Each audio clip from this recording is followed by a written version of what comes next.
Hello everyone, my name is Phawx. This is the Steam Deck dock. Thank you very much to Valve for sending this out to me for review. Largely I've been pretty absent in the whole dock review race that other reviewers have gotten themselves into, and you can see like pictures of just docks on docks on docks.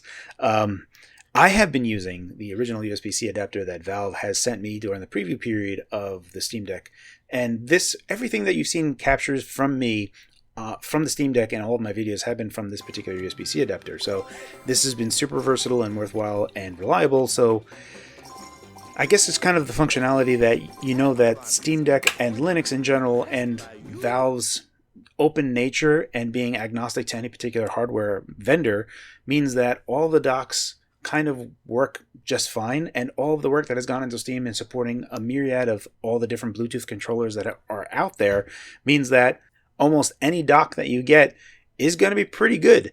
So we're going to talk about the Steam Deck dock versus other docks as well, and the similarities and what you should expect out of that. And then we're going to go at the end on why I think this particular dock kind of stands on its own in a few different areas. Not that other docks are bad, but the reasons why you'd want to get the Steam Deck dock versus other docks that are available. So this review video is going to be separated into a few different parts. We have the intro view, which is right now.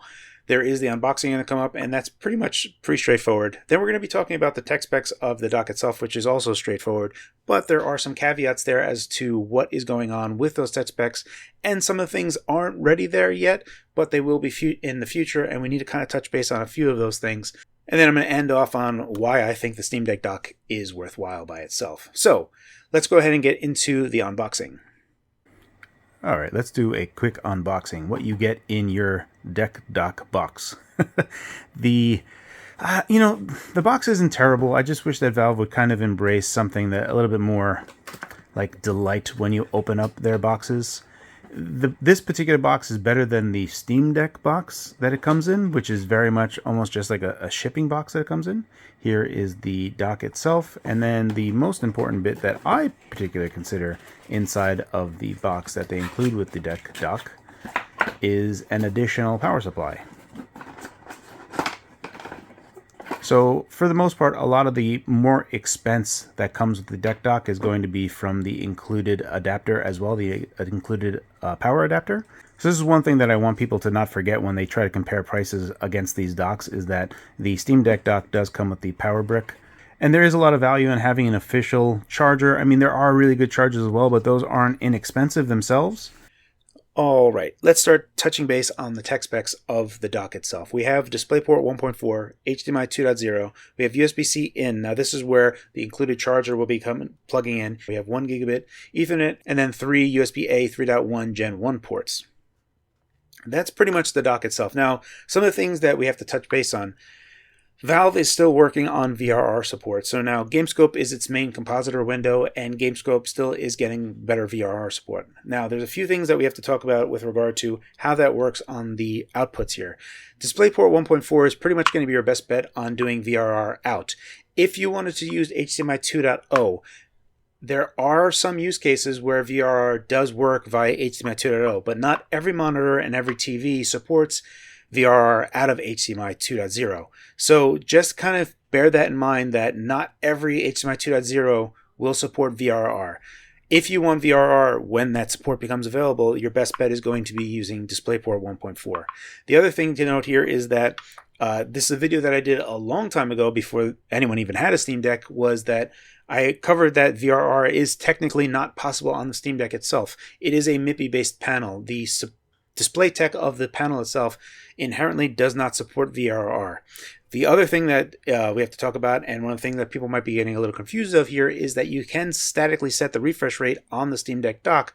They do hide that functionality on whenever you dock a machine now. So you'd have to go into the developer options, enable developer options, then go into the developer options that opened up, and then towards the bottom you can enable setting the static refresh rate on external monitors. It gives you a little warning saying that not every monitor will support this, so you do have to kind of enter into this with some understanding that it might not be supported and things might happen as a result. On my particular monitor, on my 85-inch Sony, 40 hertz was working. However, sound wasn't working. Now you can, inside of the Steam Deck settings, go to the sound options and push sound to anything else, either the Steam Deck's own internal speakers or to Bluetooth speakers or some other set of speakers. So it's not that it would be a full-on use case where it wouldn't work. It may mean that in some instances you can get 40 hertz working or other statically set refresh rates, but you may have to compromise with using other solutions if it doesn't work. Now that's just my particular setup that didn't work, so that's just something to be mindful of. And that's really all kind of talking about the caveats of some of the tech specs and what to understand going into that.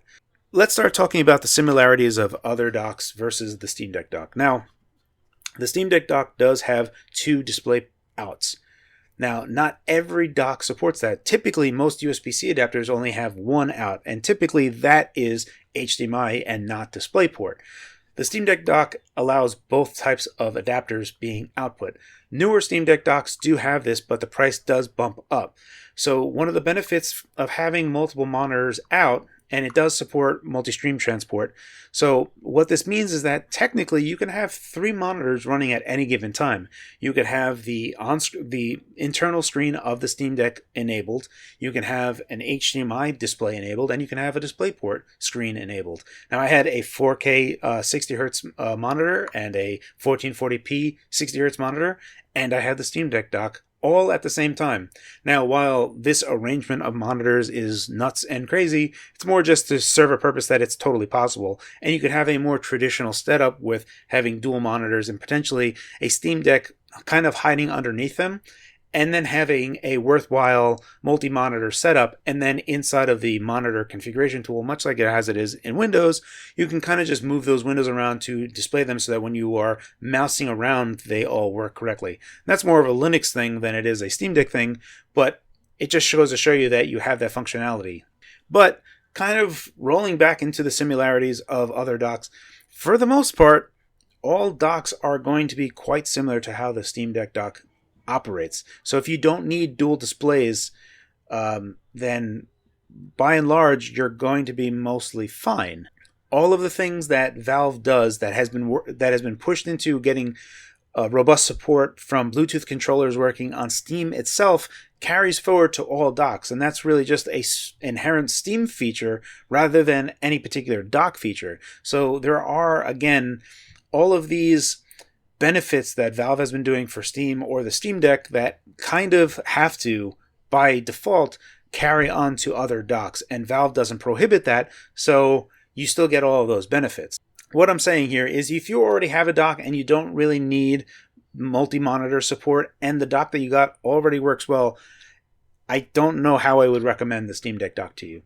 If you were the type of person that wanted one of these following things, let's talk about the reasons why you would want to get a Steam Deck dock. It is one of few that actually supports 3 monitor support. So if you wanted to use your Steam Deck as a productivity machine, yes, you'd be using Linux, but you do have that functionality of being able to have it work and operate much like you would want a full computer to work and operate. The other thing is that Valve, while they also are pushing updates that benefit other docks, Valve is eyeballing this one exclusively. So there are firmware updates that are happening to this particular dock where if there is any incompatibility with any particular monitor, you could potentially get support for that, where a firmware update could fix your problem by talking to Valve directly. So there is a fringe benefit of the potential of Valve having to be able to support the firmware of the dock to support other monitors and peripherals and devices, whether that be USB, Ethernet, or displays themselves. So you kind of have that bundled into the price itself, that future updates are going to be better on the Steam Deck dock. And then last, of course, is the included charger, which is a good amount. You're going to be paying $30 to $40 on securing a good charger for the device. Having a charger already included with the Steam Deck dock means that in comparison to other docks that are out there, you're now looking at a $20 to $30 difference instead of a $50 difference. As it is right now, this has a spot in my living room, and I've actually started, using my Steam Deck as a Switch-like console, where I've been playing on my large screen TV using, right now I'm using the GuillyKit King Kong 2 controller with the Hall stick sensors. So I've been using that as my controller because I just had it laying around and I had it as an extra, and I just keep it there knowing that that's going to be for my Steam Deck. So for me particularly, I'm really excited to be able to see VRR support. I'm hopeful that the HDMI 2.0 port works with my TV because my TV does support HDMI 2.1 and VRR.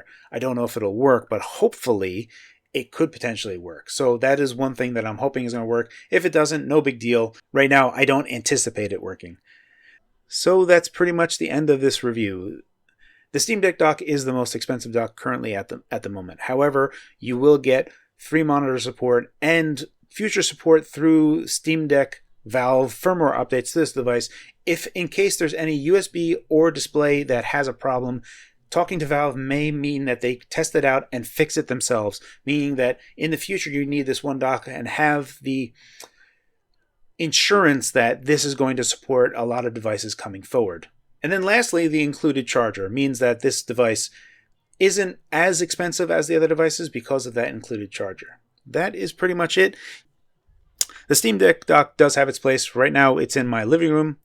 As always, guys, thank you for your time, and thanks for watching.